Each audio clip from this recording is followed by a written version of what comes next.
आज हम अध्याय 13 और उसके 20 से 26 वर्ष के बीच में देखते हैं कहाँ तक खत्म होता है।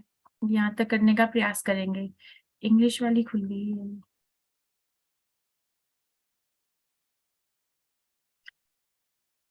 ये क्यों ऐसा है रीटा माता जी? आज हम अध्याय 13 और उसके 20 से 26 वर्ष के बीच में देखते हैं। माता जी ओपन नहीं हो रही क्या? हो गई। थैंक यू, मेरी गलती थी। प्रकृति, पुरुष तथा उनका संयोजन और यूनियन। 20 से 26 कृष्ण द्वारा प्रश्न 1 और प्रश्न 2 का उत्तर। प्रश्न 1 क्या था? पहला प्रश्न क्या था अर्जुन का? क्षेत्र क्या है? क्षेत्र क्या होता है? और प्रश्न दूसरा प्रश्न क्या था? पुरुष क्षेत्रज्ञ क्या है? और पुरुष क्या है? फिर क्षेत्र क्या है? ज्ञान और ज्ञानम क्या है? प्रकृति एवं पुरुष तो क्या है? मुझे याद है पहला प्रश्न था प्रकृति क्या है, एवं दूसरा पुरुष। प्रश्न था पुरुष क्या है। प्रकृति क्या है? पुरुष क्या है? तो ये याद है। सो हम चेक कर सकते हैं अगर गलत बोल रही हूँ मैं। जो मुझे याद है उसमें पहला प्रश्न है प्रकृति क्या है और प्रकृति क्या है? माता जी पहला प्रश्न प्रकृति। प्रकृति क्या है? दूसरा माता जी प्रकृति क्या है? दूसरा पुरुष क्या है? तीसरा क्षेत्र क्या है? चौथा क्षेत्रज्ञ क्या है? और पांचवा ज्ञानम क्या है? छठा ज्ञेयम क्या है?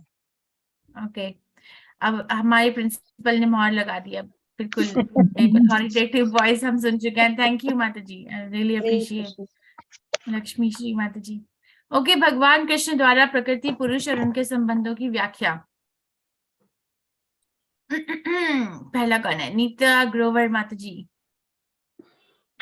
हरे कृष्णा माता जी। प्रकृतिं पुरुषा चैव विद्धि अनादि उभो अपि विक्रान च गुणान च एव विद्धि प्रकृति संभावम। प्रकृति तथा जीवों को अनादि समझना चाहिए। उनके विकार तथा गुण प्रकृति जन्य है। हरे कृष्ण। धन्यवाद माता जी। सो हमने इससे पहले क्षेत्र, क्षेत्रज्ञ, ज्ञान और ज्ञेनम इसके बारे में हमने चर्चा की 19वें श्लोक तक। ये समझा कि क्षेत्र जो है वो, क्षेत्र क्या होता है?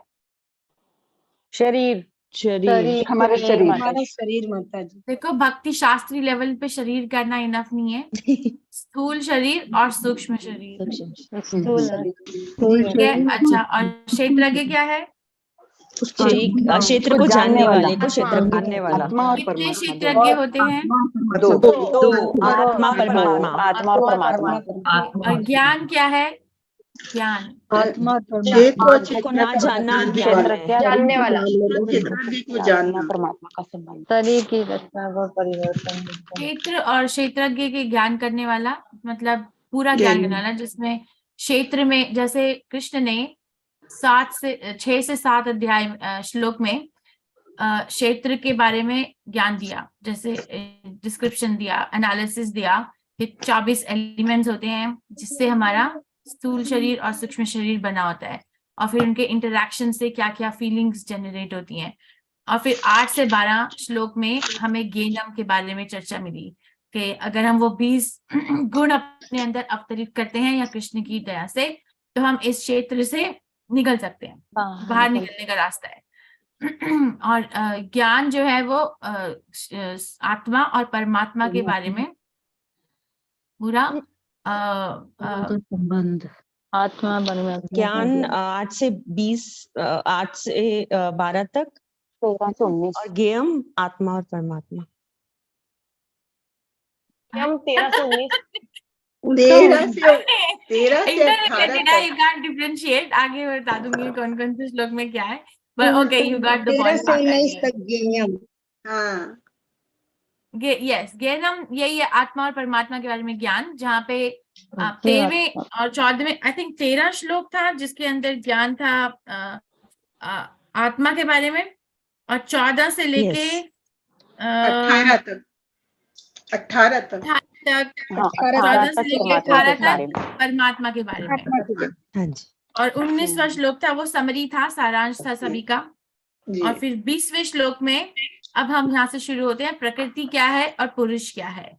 ये समझना बहुत आवश्यक है, क्योंकि प्रकृति को ज्यादातर व्यक्ति अगर सामान्य भाषा में बोलते हैं तो उसको वो एक स्त्री मानते हैं, प्रकृति एक स्त्री है, मगर एक्चुअली ऐसा नहीं है। यहाँ पर अच्छा वो 5 चीजें ऐसी कौन सी हैं जो भगवत गीता में जिसकी कृष्ण ने चर्चा की है? 5 तत्व क्या है? 5 तत्व हैं। ईश्वर, जीव, प्रकृति, काल, कर्म, ठीक है, इनमें से ऐसी कौन सी चीज है जो अनादि है? ऐसी कौन सी चीज है जो आदि? जीव और परमात्मा।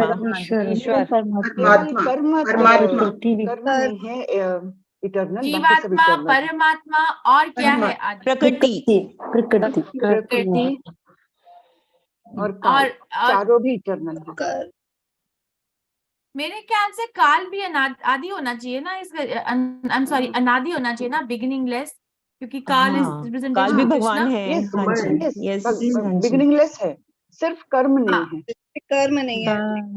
कर्म से जो है वो सिर्फ कर्म शब्द जो है उसका इस्तेमाल सिर्फ भौतिक जगत में किया जाता है, क्योंकि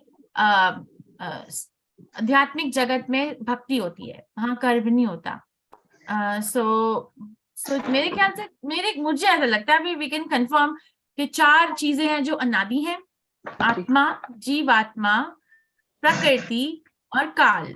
और तो एक चीज जो आदि है, जिसका शुरुआत है और जिसका मध्य है और जिसका अंत है, वो है कर्म। पर अगर मैं गलत बोल रही हूँ then feel free to correct. प्रकृति भी आदि हो सकती है ना, अनादि है ना, यहाँ लिखा है प्रकृति और जीवों को अनादि समझना चाहिए। ये देखो आपके सामने श्लोक है जो, क्योंकि वो भगवान की शक्तियां है ना, तो अनादि है। माता जी काल भी भगवान की शक्ति है।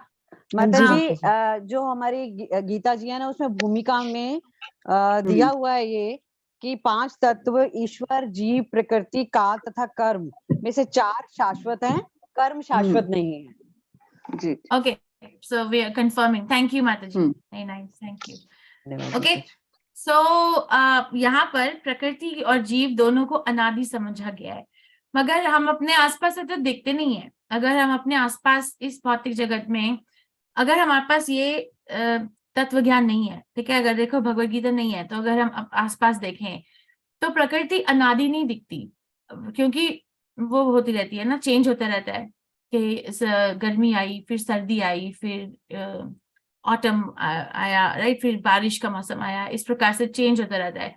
तो एक ऐसे कह सकते हैं कि ये अनादि है, आई एम सॉरी, ये जो है शाश्वत है, अशाश्वत जो भी बोलेंगे, अशाश्वत मतलब खत्म होने वाली चीज है। और हम अगर अपने आप को देखकर जीव के बारे में सोचें आत्मा के ज्ञान के बिना, तो हमारा जीवन भी एक समय काल के उसमें बटा हुआ है, काल के प्रकोप से, राइट। हमारा जो क्या वर्ष है दूसरे अध्याय भगवत गीता में,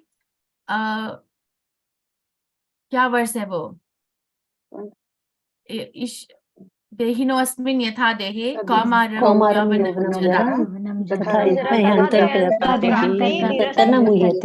गया ज्ञान, तत्व ज्ञान, ठीक है, वो हो गया ट्रांसेंडेंटल नॉलेज।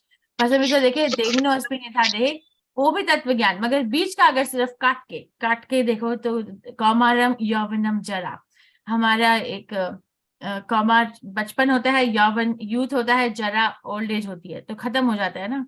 तो अगर हम कृष्ण के दिए हुए ज्ञान के बिना अगर ये स्टडी करें तो हम ये गलत प्रूव करेंगे। और इसी तरीके से एथिस्ट और मायावादी फिलोसोफर्स एक अभक्त को या एक इनोसेंट व्यक्ति को चीट कर सकते हैं।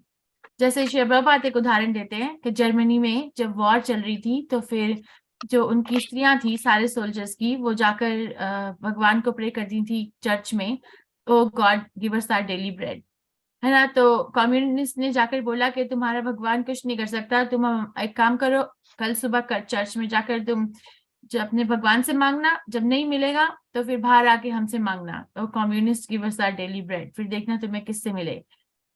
तो तो जब उन्होंने जाकर जीसस क्राइस्ट को बोला कि O God give us our daily bread, हमें हमारी रोज की रोजी रोटी दे दीजिए, तो उन्हें कुछ नहीं मिला। तो फिर बाहर आके वो ट्रक के पास खड़े कम्युनिस्ट को बोला, ओ कम्युनिस्ट हमें रोज की रोजी रोटी दे दीजिए। फिर उन्होंने ट्रक खोल दिया, देखो कितनी ब्रेड, सो देखो हम तुम्हारे भगवान से ऊपर है। सो इस तरीके से हम चीट हो सकते हैं और होते आ रहे हैं। आप अब इस जन्म में किसी श्री प्रभुपाद की दया से हमारे जो इंद्रियां है वो अब खड़ी हो गई, एंटीनास खड़े हो गए हैं कि ये ठीक नहीं है, ये बात ठीक नहीं है, क्योंकि ये बात हमें सिर्फ मध्य की बात बता, हमारे जीवन के अगर वो है कंटिन्यूएशन में है, तो ये सिर्फ एक अध्याय है मेरे जीवन, मेरे एग्जिस्टेंस का। ये जीवन एक सिर्फ चैप्टर है, जैसे एक किताब होती है, उसमें हम अध्याय, एक अध्याय के बाद दूसरा अध्याय के बाद तीसरा अध्याय से पढ़ते जाते हैं, है ना। ऐसा तो नहीं कि एक पुस्तक में सिर्फ 2 अध्याय, दूसरा अध्याय है उससे पहला अध्याय नहीं है, तीसरा अध्याय नहीं है, ऐसा नहीं होता। उसी प्रकार से जो हमारा जीवन इस समय है हम सबका, वो सिर्फ एक अध्याय है, एक कंटिन्यूएशन ऑफ लाइफ का। और ये श्लोक उसी से कंसर्निंग है।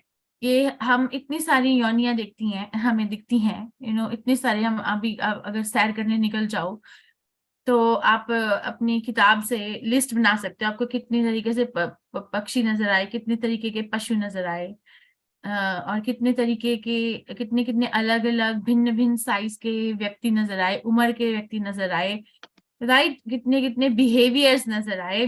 तो इतनी वैरायटी हम देख सकते हैं। तो फिर ये प्रश्न, एक इंटेलिजेंट दिमाग में ये प्रश्न आएगा कि फिर इतनी सारी, अगर ये सब कुछ अनादि है, तो इतनी सारी वैरायटीज की आवश्यकता क्या है, इतनी सारी योनियों की आवश्यकता क्या है। और प्रकृति अगर अनादि है, तो फिर यहाँ पर इस भौतिक जगत में वो आदि क्यों लगती है, ऐसा क्यों लगता है कि वो आदि है। This is the answer to a very curious brain. और ये अध्याय एक बहुत क्यूरियस क्वेश्चनिंग, प्रश्न पूछने वाले मस्तिष्क के लिए है।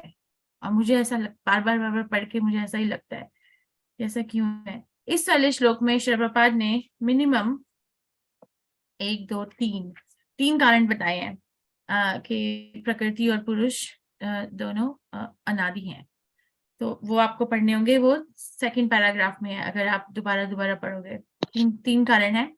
अगर कोई, मीता ग्रोवर माता जी, आपने श्लोक पढ़ा था ना, आप खोल दो। जब महाविष्णु और महातत्व के बारे में चर्चा है 2रे पैराग्राफ में, उसके बाद का जो सेंटेंस है, इसी प्रकार से जीवात्मा भी कृष्ण में है, मतलब महाविष्णु में है, और क्योंकि वो बद्ध हैं, तो वो भगवान की सेवा करने से। दूसरा पैराग्राफ, अनुवाद का दूसरा पैराग्राफ। प्रकृति तथा जीव दोनों ही नित्य हैं। तात्पर्य ये है कि वे सृष्टि के पहले से विद्यमान है। यह भौतिक अभिव्यक्ति परमेश्वर की शक्ति से है और उसी प्रकार जीव भी है, किंतु जीव श्रेष्ठ शक्ति है। जीव तथा प्रकृति इस ब्रह्मांड से उत्पन्न होने के पूर्व से विद्यमान है। प्रकृति तो महाविष्णु में लीन हो गई और जब इसकी आवश्यकता पड़ी तो ये महतत्व के द्वारा प्रकट हुई।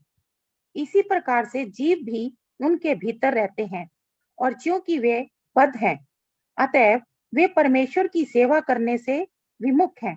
इस तरह उन्हें वैकुंठ लोक में प्रविष्ट होने नहीं दिया जाता, लेकिन प्रकृति के व्यक्त होने पर इन्हें भौतिक जगत में पुनः कर्म करने और वैकुंठ लोक में प्रवेश करने की तैयारी करने का अवसर दिया जाता है।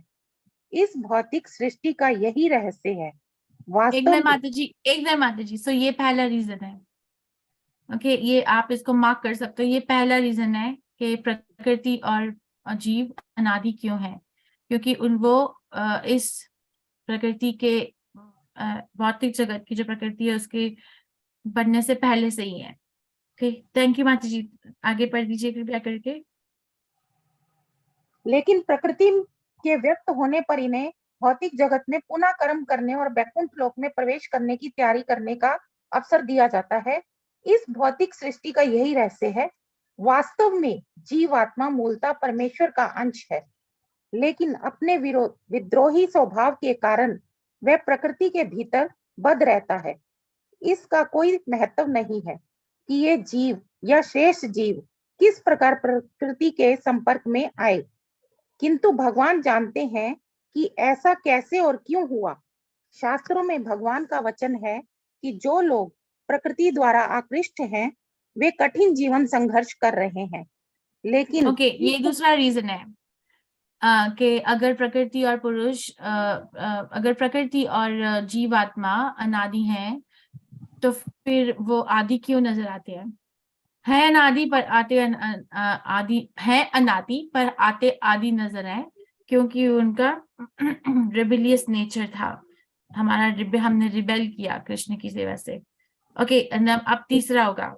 लेकिन इन कुछ श्लोकों के वर्णनों से यह निश्चित समझ लेना होगा कि प्रकृति के 3 गुणों के द्वारा उत्पन्न विकार प्रकृति की ही उपज है। जीवों के सारे विकार तथा प्रकार शरीर के कारण है। जहां तक आत्मा का संबंध है सारे जीव एक से हैं। हरे कृष्ण। ये तीसरा रीजन है कि अनादि क्यों है, एक प्रकृति और एक जीव।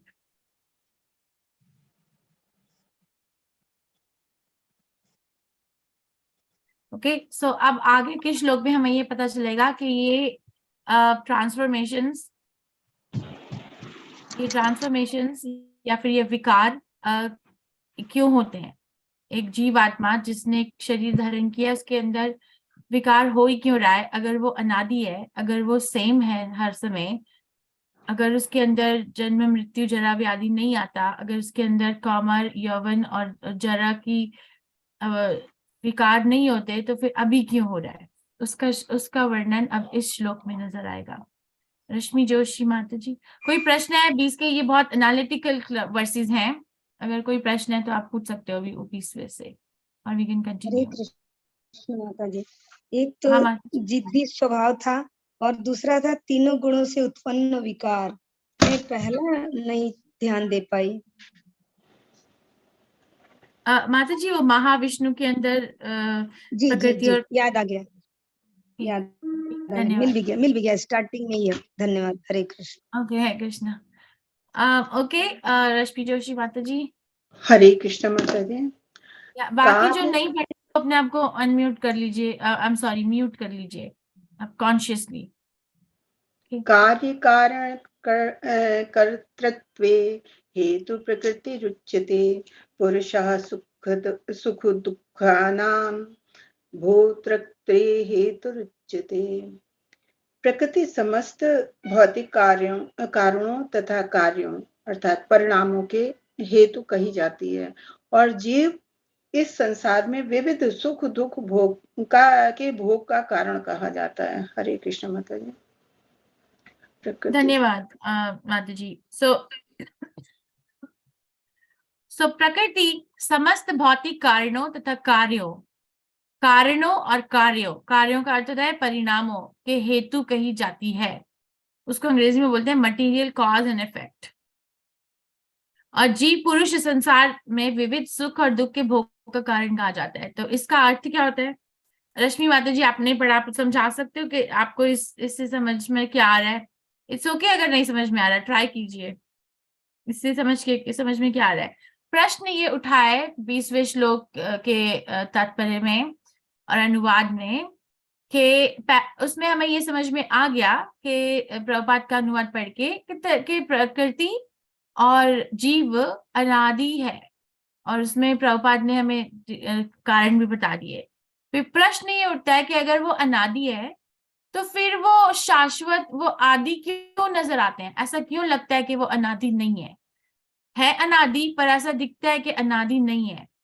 क्या समझ आ रहा है? या सो गए सब लोग? अब हो गया खत्म, बोरिंग, बिकॉज इट्स आप लोग का समय है, तो जीप के बोल सकती हूँ कि मेरी तो सुबह हुई है अभी। नहीं माता जी आज तो एकादशी है ना, तो आज फास्ट है आज ऑलमोस्ट सबका। अच्छा, तो आज किसी ने कुछ खाया नहीं है? चाहिए। एक अलग रीजन है लो एनर्जी होने का, ये खाया नहीं है। देखो माता जी, हरे कृष्णा माता जी, मैं बताऊं? नहीं माता जी, आप पहले रश्मि जोशी माता जी को ट्राई करने दीजिए, क्योंकि मैं चाहती हूँ कि मैंने प्रभु को कहा है कि आप मेरे को और भक्ति शास्त्री मत दो, क्योंकि मैं आपको यहाँ से गोल्ड निकाल के दूंगी। बताओ माता जी। प्रकृति समस्त भौतिक कारणों तथा परिणामों के हेतु कही जाती है और जीव इस संसार में विविध सुख दुख भोग के कारण कहा जाता है। मैं इसे समझाऊं कैसे, मुझे तो समझाना नहीं आ रहा। आएगा, आप एक शिक्षक हो और हम आपके स्टूडेंट हैं। अगर देखो कई लोग मेरी पर्सोना से डरते हैं। मुझे निष्ठा प्रभु क्या करते थे कि तू एक फायरी माता जी, फायरी, तो घुसती है ना सब ढिल जाते हैं। ये तो माता जी हम लोग कहते हैं कि इतना पढ़ते हैं, सब तैयारी करके जाते हैं, पता नहीं माता जी को देख के और कुछ भी बोलने की हिम्मत नहीं रह जाती है। मेरा प्रकोप है, तो मैं बहुत सालों से अपने आप नहीं, जबकि आप इतनी सॉफ्ट हो, इतनी सॉफ्ट स्पोकन हो, फिर भी पता नहीं नहीं नहीं नहीं, वो मेरे बच्चों से पूछो, घर में पता चलता है कि असली रूप क्या है। बताइए माता जी, कम फोकस, टाइम टू फोकस, बताइए जो भी समझ में आ रहा है।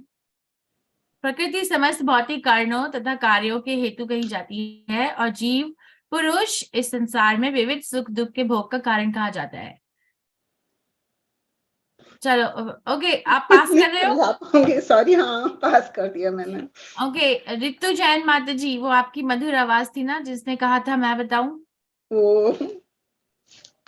मुझे ऐसा लगा था कि वो रितु जैन माता जी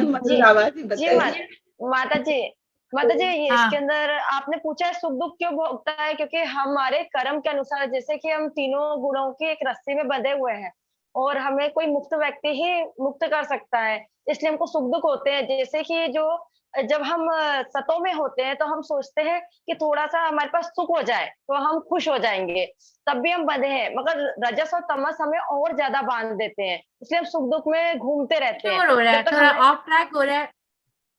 वो उत्तर एक अलग प्रश्न का है, मगर यहाँ पर प्रश्न ये उठाया गया है। थैंक यू, आपने गलत नहीं बोला, सही बात है, मगर वो प्रश्न थोड़ा दूसरा था।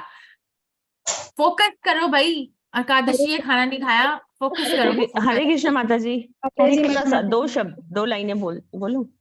हरे कृष्ण। तो ओके, ये मुझे याद आ गया, ये नजलें बोलते थे ना लोग, तो दो लाइनें प्रस्तुत हैं।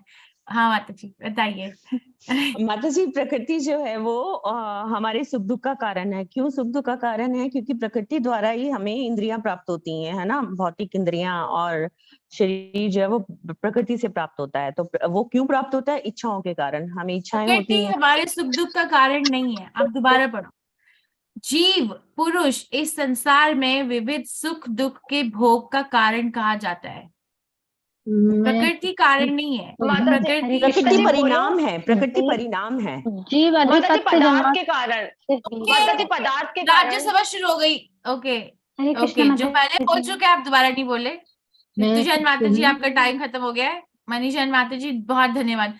ओ जैन, नाइस। अनामिका माता जी की आवाज आई थी मुझे, अब वो बोल दें। जी माता जी, हरे कृष्णा। प्रकृति समस्त भौतिक कारणों और कार्यों की हेतु कही जाती है। तो प्रकृति भगवान की बहिरंगा शक्ति है और उसे भौतिक जगत का नियमन करने का कार्यभार सौंपा गया है।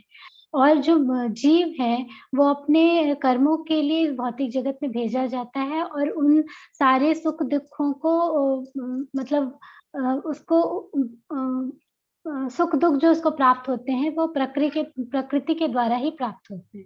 वो सब मतलब जैसे भगवान की व्यवस्था है ये। हरे कृष्ण।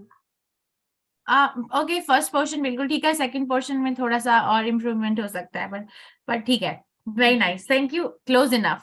सो प्रकृति जो है उसका कार्य क्या है कि वो हमारे सामने अलग अलग तरीके की योनियां शरीर लेकर आए, अलग अलग तरीके के सर्कमस्टांसेस लेकर आए। ठीक है, जैसे हम ये बोल सकते हैं कि अगर कोई व्यक्ति होटल में खाना खाने जाता है, ठीक है, तो वहां पर एक्चुअली श्रील प्रभुपाद का उदाहरण इज बेटर। श्रील प्रभुपाद इसको समझाते हैं इस तरीके से कि अगर कोई व्यक्ति कोई घर में मूव होना चाहता है, तो एक व्यक्ति एक कमरे के घर में रहेगा, एक दूसरा व्यक्ति 2 कमरे के घर में रहेगा, तीसरा व्यक्ति 4 कमरे के घर में रहेगा। ऐसा क्यों है? अलग अलग व्यक्ति अलग अलग साइज के घरों में क्यों रह रहे हैं? क्योंकि उनके पास जो पैसे हैं उसके हिसाब से उनको खरीदने की क्षमता मिलेगी, है ना। ऐसा तो नहीं है कि घर कारण है उसके एक कमरे का, क्योंकि हम कारण है कि हमारे पास एक ही कमरे के पैसे हैं। ओके सो और घर जो एक कमरे का मिला वो इफेक्ट है, दैट इज अ रिजल्ट कि मेरे पास इतना ही पैसा है कि मैं एक कमरे का घर खरीद सकूं। मगर सारी चीजें मौजूद हैं, एक कमरे का घर, दूसरे कमरे, 2 कमरे, 3 कमरे, 4 कमरे, सारी चीजें, मैंशन, महल, सब कुछ मौजूद है।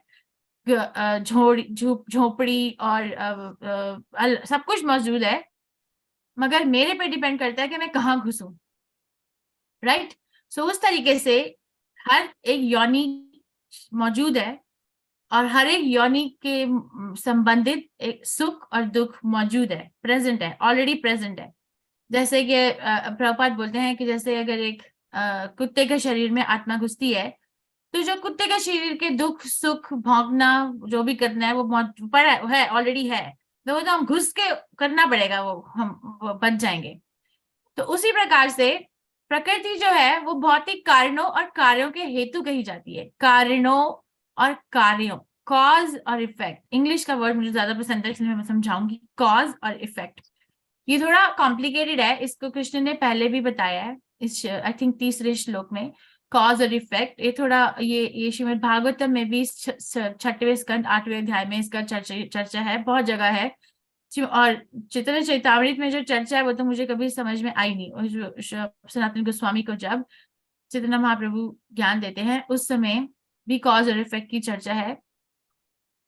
वहां ऐसा लिखा है कि कॉज जैसे है, कॉज क्या है, मैं अगर प्रभुपाद के उदाहरण के साथ स्टिक रहूं कि मेरे पास मेरे अंदर कितनी क्षमता है, कितने मैं अर्थ कमा सकती हूँ, कितना मेरी सैलरी है, कितने मेरी इनकम है, वो कॉज है। और उतनी इनकम का इफेक्ट क्या है, परिणाम क्या है, कि मैं कौन से घर में घुसूंगी, ठीक है। तो उसी तरीके से मगर एक बार घुस गए तो फिर उसका सब वो सुख और दुख भोगना पड़ेगा, कि घर में लीक हो रही है, या छत में कोई प्रॉब्लम है, या बिजली नहीं है, या है बहुत अच्छा कमरा है, सेंट्रली एसी है वो, या गर्मी है, जो भी है वो करना पड़ेगा फिर। उसी तरीके से हाँ, सारी योनियां मौजूद है, ये 8,400,000 स्पीशीज ये हमारे सामने है, पर मैं एज अ आत्मा उसमें घुसूंगी जो मेरे कर्मों के अनुसार है। और एक बार घुसने के बाद उस शरीर से एसोसिएटेड जो भी सुख होगा दुख होगा वो मुझे भोगना पड़ेगा। ओके, समझ में आया ये? अब दोबारा पढ़ो ये बात समझ के। प्रकृति समस्त भौतिक कारणों तथा परिणामों के हेतु कही जाती है। हेतु कही जाती है मतलब कि कॉज है, उसका मूल है कि कारण और कार्यों। प्रकृति को कृष्ण ने वो अब अगले श्लोक में पता चलेगा 24वें श्लोक में कि प्रकृति हेतु बन कैसे गई, क्योंकि कृष्ण उपदेष्टा और अनुमंता है, तो उन्होंने प्रकृति को कहा। ऐसे परमात्मा ने हमारे सारी एक्टिविटीज कर्मों को देखा, ऑब्जर्व किया, ग्रॉस और सटल, जो हम सोचते हैं और जो हम करते हैं वो सब ऑब्जर्व किया। उसके अकॉर्डिंगली प्रकृति को बोला कि ये इस आत्मा को, जैसे ये पेंटिंग में नजर आ रहा है, आई थिंक इससे पहले वाली पेंटिंग, सॉरी, ये पेंटिंग में नजर आ रहा है कि ये व्यक्ति जो है इसकी जो इच्छा है वो है कि वो कुछ भी खाए कुछ भी पिए, है ना। तो आत्मा परमात्मा ने उसका रिपोर्ट लिख लिया कि इसको कुछ भी खाना है कुछ भी पीना है। इस तरीके से ये इस भौतिक जगत को एंजॉय, मजा उठाना चाहते हैं। वही हम करते हैं, हम किसी तरीके से भौतिक जगत का मजा उठाना चाहते हैं। तो ये व्यक्ति को जो है वो मजा उठाने का ये है कि कुछ भी खाओ कुछ भी पियो। तो फिर उन्होंने प्रकृति को इंस्ट्रक्शन दी कि तुम इसको ऐसा शरीर दो जिसमें ये सब मजा और अच्छे से उठा पाए। तो क्योंकि कृष्ण का प्रेम है इसलिए उन्होंने ऐसे प्रकृति को ऐसे बोला, क्योंकि हम ये करना चाहते हैं। अगर हम कृष्ण के पास जाना चाहेंगे तो हमें ऐसा शरीर मिलेगा जैसे हम कृष्ण के पास जा सकते हैं। तो फिर उसको अगले जन्म में सुअर का शरीर मिल गया कि तुम अच्छे से करो, जो करना चाहते हो वो अच्छे से करो, इसलिए तुमने जन्म लिया है। समझ आया कि नहीं आया? जी माता जी। नहीं आया वो बोल दे। जी माता जी। जी माता माता जी, आ आ गया गया। माता जी। तो यहाँ पर 3 गुणों की चर्चा इतनी नहीं हो रही है। यहाँ पर ये बात का उत्तर प्रश्न उठा है 21वें श्लोक में कि अगर प्रकृति और प्रकृति और जीव अनादि है तो फिर वो आदि क्यों नजर आते हैं? इतनी सारी योनियां क्यों है?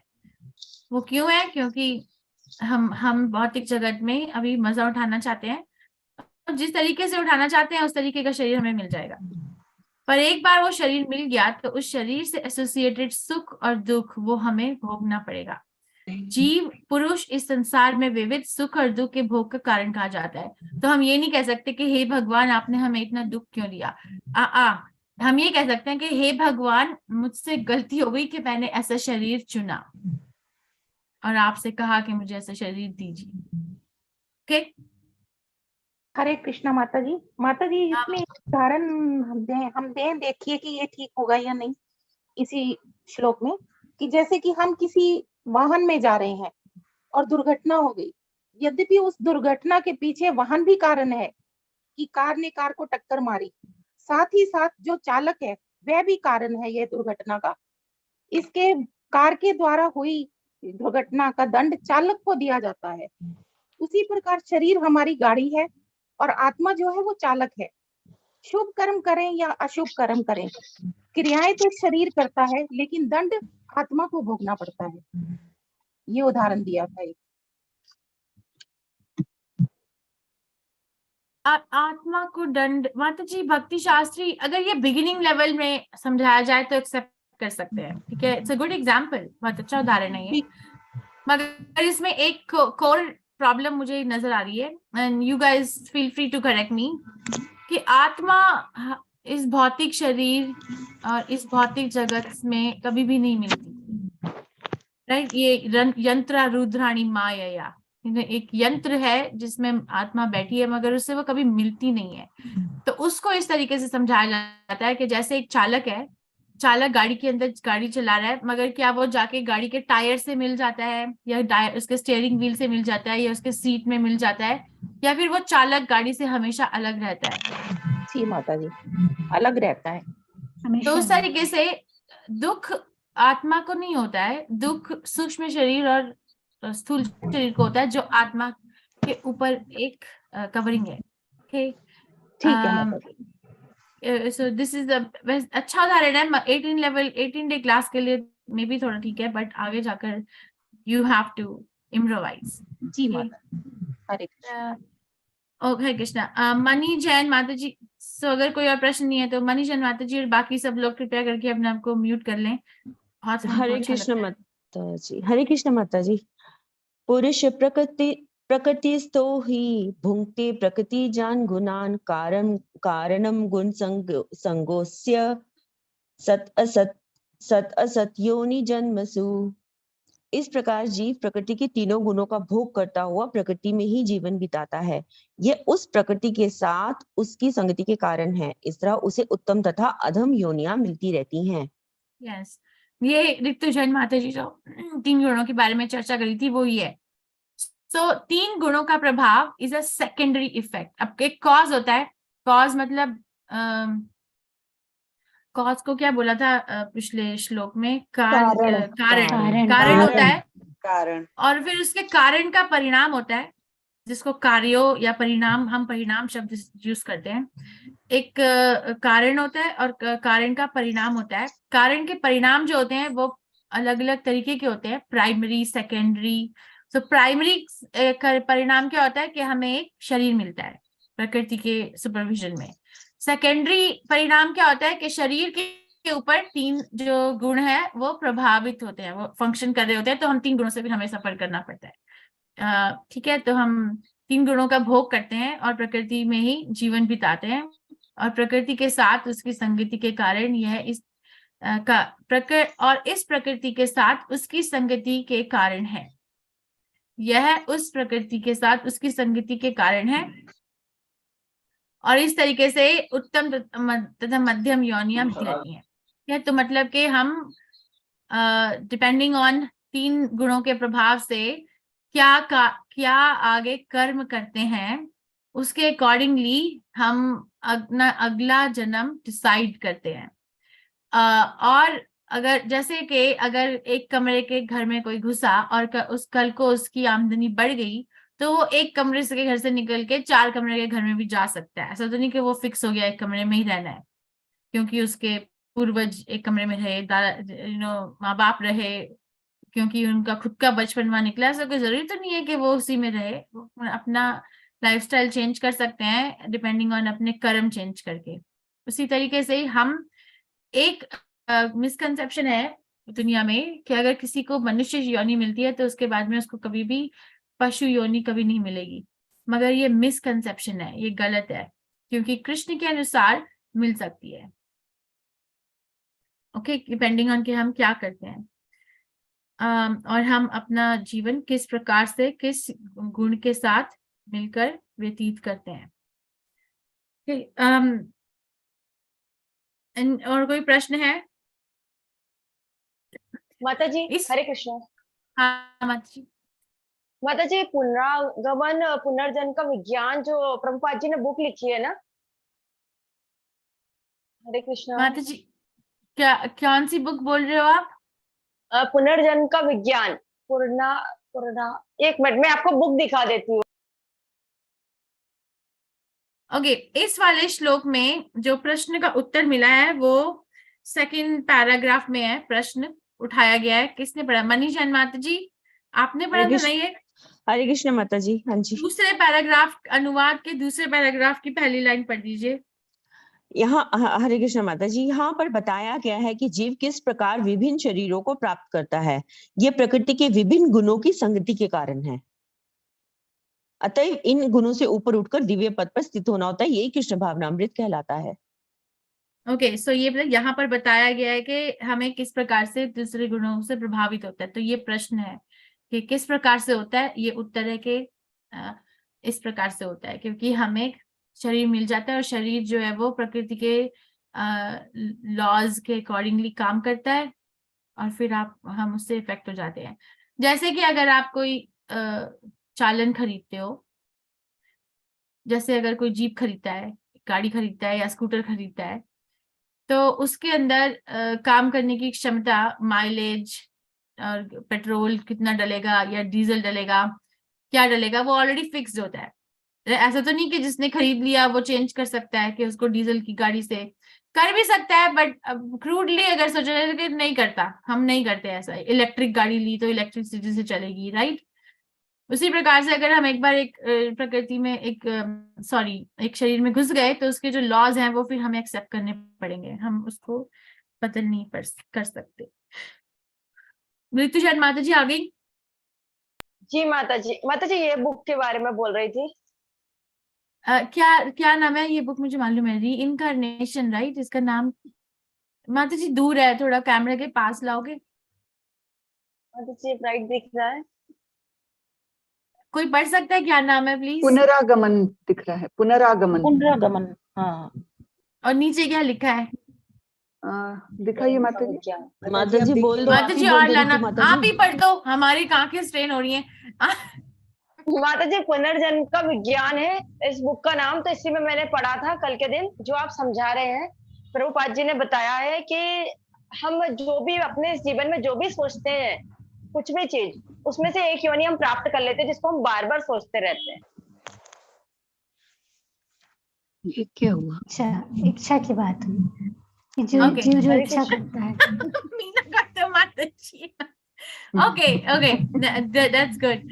सो यस, ये बात सही है कि हम जो इच्छा रखते हैं और जिसके बारे में सोचते हैं वही हमें शरीर प्राप्त हो जाता है। जो 8वें अध्याय में भी कृष्ण ने कहा है, अंतकाले तु माम स्मरणम, हे कृष्ण, सॉरी, अंतकाले तु माम एवं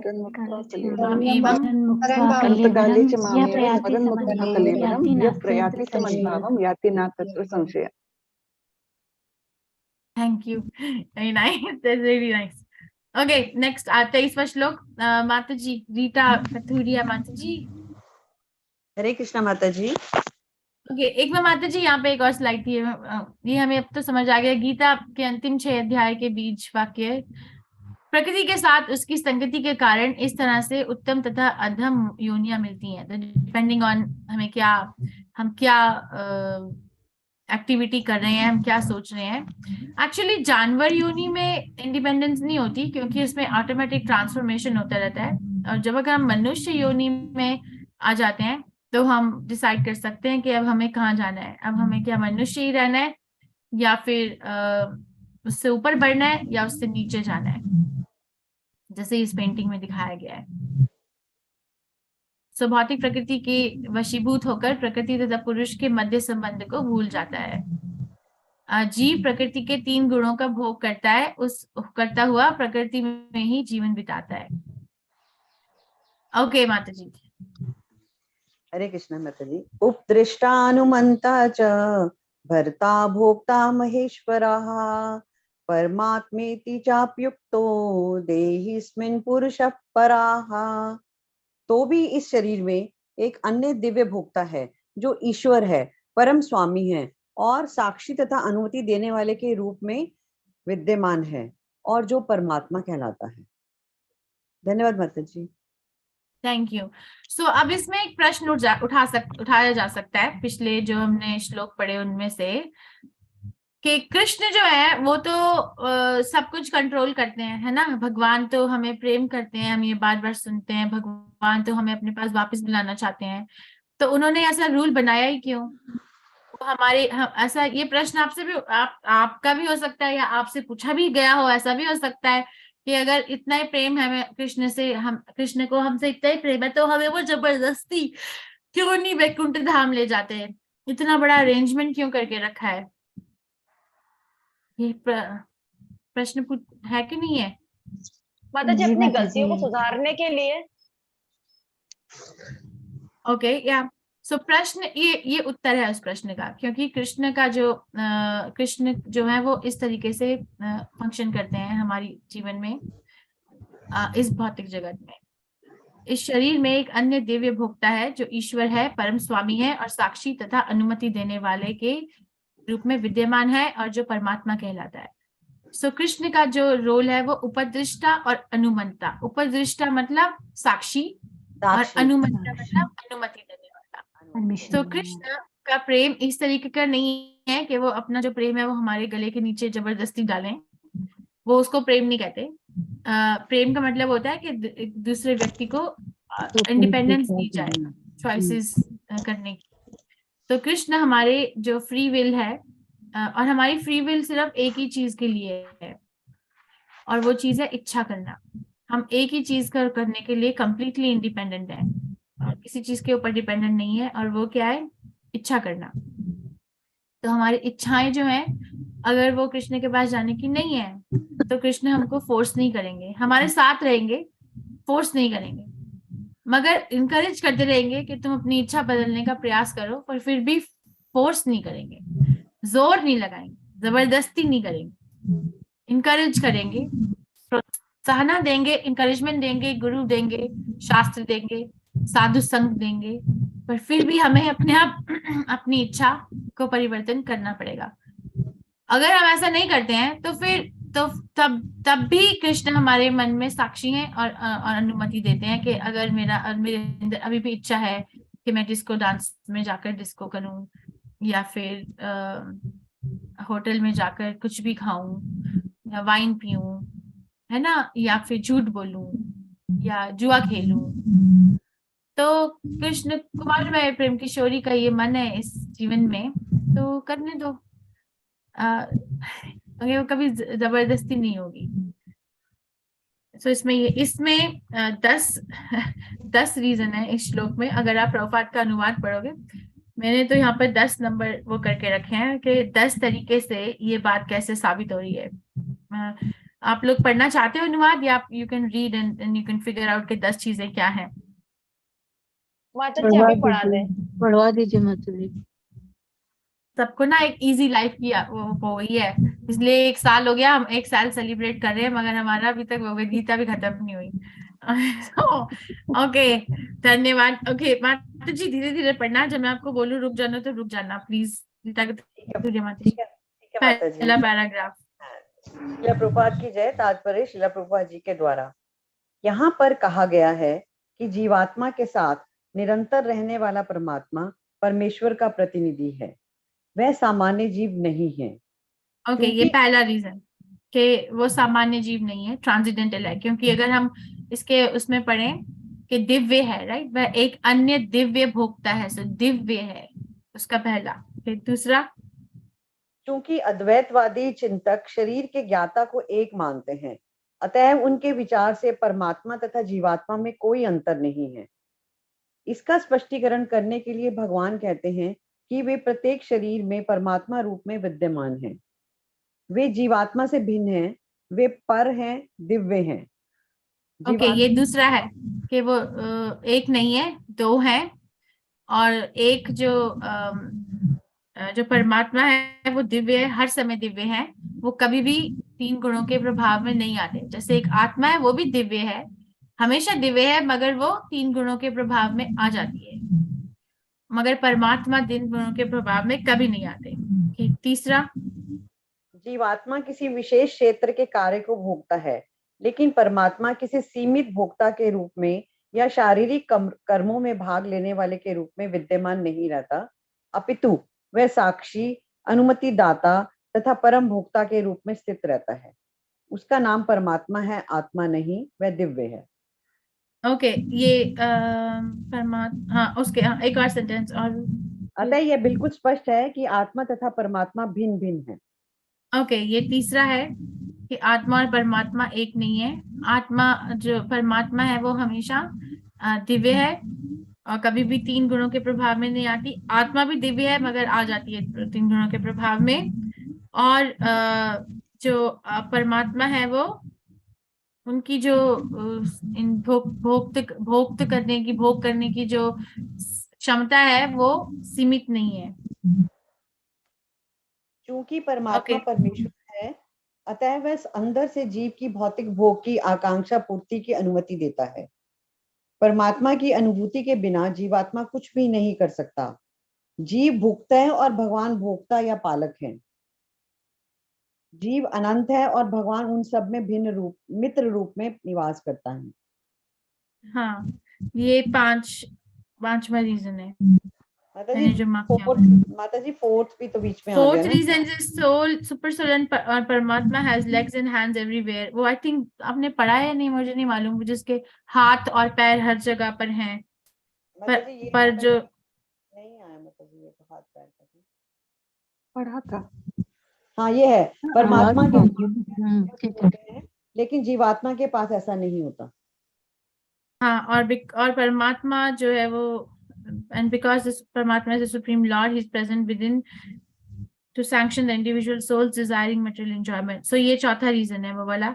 पांचवा रीजन जो है वो परमात्मा की परमिशन के बिना आत्मा कुछ नहीं कर सकती, इसीलिए जो आत्मा है वो भुगता है और परमात्मा है वो भोगता है, और दोनों मित्र की तरह रहते हैं। छठा तथ्य यह है कि प्रत्येक जीव परमेश्वर का नित्य अंश है और दोनों मित्र रूप में घनिष्ठता पूर्वक संबंधित हैं। ओके, ये छठा। लेकिन हाँ, सातवां, लेकिन जीव में परमेश्वर के आदेश को अस्वीकार करने की, प्रकृति पर प्रभुत्व जताने के उद्देश्य से स्वतंत्रता पूर्वक कर्म करने की प्रवृत्ति पाई जाती है। चूंकि उसमें यह प्रवृत्ति होती है, अतः वह परमेश्वर की तटस्थ शक्ति कहलाता है। ये सातवां है कि वो तटस्थ शक्ति है और परमात्मा का अंश है, मगर किस प्रकार से अंश है कि वो एक तटस्थ शक्ति है। आठवां, जीव या भौतिक शक्ति में या आध्यात्मिक शक्ति में स्थित हो सकता है। जब तक वह भौतिक शक्ति द्वारा बद्ध रहता है, तब तक परमेश्वर मित्र रूप में परमात्मा की तरह उसके भीतर रहते हैं, जिससे वह उसे आध्यात्मिक शक्ति में वापस ले जा सके। ओके, ये आठवां के दोनों में संबंध क्या है। पहले कह दिया कि मित्र है, दूसरा कह दिया कि वो कृष्ण के तथा शक्ति है, और चौथा ये तीसरा ये कह दिया कि जो आत्मा होती है वो हमेशा, परमात्मा आत्मा को हमेशा अपनी तरफ खींचने के लिए इनकरेज करते हैं। नौवा, Lord is always eager to take him back. भगवान उसे आध्यात्मिक शक्ति में वापस ले जाने के लिए सदैव उत्सुक रहते हैं, लेकिन अपनी अल्प स्वतंत्रता के कारण जीव निरंतर आध्यात्मिक प्रकाश की संगति ठुकराता है। स्वतंत्रता का यह दुरुपयोग ही बद्ध प्रकृति में उसके भौतिक संघर्ष का कारण है। ओके, नौवा, क्योंकि यहाँ पे है कि ना कि हम एक जो आत्मा है, अब जब वो 3 गुणों में स्थापित है तो वो जो जीव है वो ऐसा लगता है कि वो क्रशति, वो स्ट्रगल कर रहा है। स्ट्रगल क्यों कर रहा है? ओके, आखिरी, अतः भगवान निरंतर बाहर तथा भीतर से आदेश देते रहते हैं। बाहर से वे भगवत गीता के रूप में उपदेश देते हैं और भीतर से वे जीव को यह विश्वास दिलाते हैं कि भौतिक क्षेत्र में उसके कार्यकलाप वास्तविक सुख के लिए अनुकूल नहीं है। उनका वचन है, इसे त्याग दो और मेरे प्रति श्रद्धा करो, तभी तुम सुखी रहोगे। इस प्रकार जो बुद्धिमान व्यक्ति परमात्मा में अथवा भगवान में श्रद्धा रखता है, वह सच्चिदानंदमय जीवन की ओर प्रगति करने लगता है। ये 10वां। ओके, मैंने ऐसा मार्क किया हुआ है, हो सकता है आप अलग मार्किंग करो, बट समहाउ पता नहीं मैंने ऐसे मार्क करके रखा है। ठीक है, इतना डीप सेंस हमारा रिश्ता है भगवान के साथ, और हमें बार बार एक्सप्लेनेशंस देनी पड़ रही हैं उसके बारे में। ओके, ये वाला श्लोक खत्म कर लेते हैं आज फिर। 24वां, नेक्स्ट कौन है? रंजना मिश्रा माता जी। धन्यवाद गीता माता जी। धन्यवाद माता जी। या एवं वेद पुरुषं प्रकृतिं च गुणैः सह सर्वथा वर्तमानोऽपि न सा भूयोऽभिजायते। जो व्यक्ति प्रकृति, जीव तथा प्रकृति के गुणों को अंतःक्रिया से संबंधित इस विचारधारा समझ लेता है, उसे मुक्ति की प्राप्ति सुनिश्चित। उसकी वर्तमान स्थिति चाहे जैसी, यहाँ पर उसका पुनर्जन्म नहीं। तो ये एक बेनिडिक्शन है, फलश्रुति के इतना दिमाग खर्च करके अपने मन से अगर हम प्रकृति, जीव और प्रकृति के गुणों की अंतक्रिया से संबंधित इस विचारधारा को समझ लेते हैं तो हमारे लिए मुक्ति की प्राप्ति सुनिश्चित है। समझना ही काफी है। समझना और अप्लाई करना 2 अलग चीजें होती हैं। जैसे समझना, जैसे एक होता है कि अगर जैसे मुझे समझना है कि खाना कैसे बनाना है, तो मैं कोई रेसिपी की किताब पढ़ लूं या मैं कोई वीडियो देख लूं तो समझ लिया, पर मैंने बनाया तो नहीं ना, सिर्फ समझा। तो कृष्ण की मुक्ति भक्ति नहीं लिखा यहाँ पर, मुक्ति प्राप्त करने के लिए इतना ज्ञान ही काफी है। भक्ति प्राप्त करने के लिए और आगे बढ़ना पड़ेगा। उसकी वर्तमान स्थिति चाहे जैसी भी हो, चाहे कुछ भी हो रहा हो उसके जीवन में अभी, अगर वो पूरी तरह से शुद्ध भी नहीं हुआ, जैसे हम अभी पूरी तरह से शुद्ध नहीं है, हमारे अंदर इच्छा, द्वेष, ये सारी फीलिंग्स पूरी तरह से वो हैं, प्रस्तुत हैं, तो उसके लिए भी पुनर्जन्म नहीं होगा। अब ये नहीं लिखा कि वो व्यक्ति कृष्ण के पास जाएगा पर पुनर्जन्म नहीं होगा, ऐसा भौतिक शरीर नहीं मिलेगा। दिस इज वेरी बिग, ये बहुत बड़ी बात है। भगवान ने हमें इतना वो दे दिया। इसका अनुवाद पढ़ लेते हैं, ठीक है? इसमें बहुत अच्छी बात है एक पैराग्राफ में, पर वो बीच में है, then I just want to clarify. Okay, माता जी पढ़ दीजिए अनुवाद। रंजना माता जी प्लीज।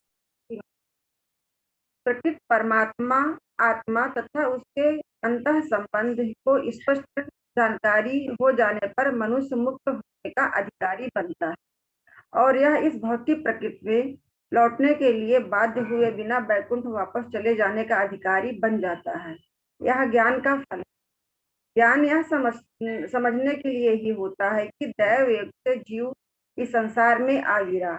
उसे प्रामाणिक व्यक्तियों, साधु पुरुषों एवं गुरु की संगति में नीति प्रयास द्वारा अपनी स्थिति समझनी है और तब जिस रूप में भगवान ने भगवत गीता कही है उसे समझकर आध्यात्मिक चेतना या कृष्ण भावना को प्राप्त करना है।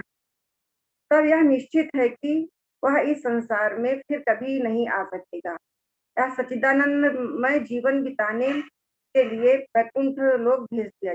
हरे ओके, सो ये ज्ञान जो है हमें एक अधिकार बन दे देता है कि मैं अब आगे बढ़ सकती हूँ कृष्ण भावनामृत में, अधिकार मिल जाता है।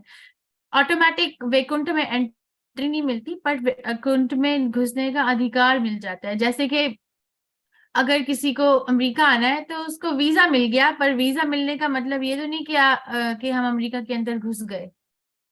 अधिकार हो गया कि अच्छा आप आ सकते हो, मगर इसका ये तो अर्थ नहीं है ना कि आप आ गए। समझ में आ रहा है मैं क्या कह रही हूँ? ये जी माता जी। जी माता जी। आगे फिलॉसफी है भाई ऐसी। Okay, so I am trying to simplify. So जैसे वीजा मिलने का मतलब ये नहीं कि हम घुस गए, वीजा मिल गया, स्टैंप हो गया पासपोर्ट पे तो अब घुस, ऐसा नहीं ना। पर अधिकार है कि अब किसी भी समय हम जा सकते हैं। अगर हम टिकट खरीदें, उसमें भी कंडीशंस हैं, टिकट खरीदें और जो भी रिक्वायरमेंट्स हैं उस कंट्री में जाने के लिए, उसकी वो रिक्वायरमेंट्स फुलफिल करें तो हम इमिग्रेशन से निकल सकते हैं। उसी प्रकार से ये ज्ञान जो है एक वीजा है। ज्ञान वीजा मिल गया कि अब वहां जा सकते हैं हम वैकुंठ, मगर उस वैकुंठ में जाने के लिए अभी और भी तो कार्य करना पड़ेगा। भगवान की भक्ति डेवलप करनी पड़ेगी। भक्ति से अंत जो रिजल्ट है वो प्रेम डेवलप करना पड़ेगा भक्ति की प्रैक्टिस से, और प्रेम की वजह से फिर हमें एंट्री मिल जाएगी। प्रेम, भक्ति is like a airplane, like उसमें बैठो तो फिर फिर हम लैंड हो जाएंगे। अगर भक्ति आगे बढ़ती जाएगी तो हम आगे बढ़ जाएंगे। अगर कोई खराबी आ गई तो फिर लैंड करना पड़ेगा कहीं और, कोई एयरपोर्ट पे बीच में ही कोई। ओके, आज हमने यहीं तक पढ़ते हैं क्योंकि मेरे सिर पे तलवार लटक रही है। मुझे प्रिपरेशन करनी है, मैंने किया नहीं कुछ भी, इसीलिए एनीवे मैं ये खत्म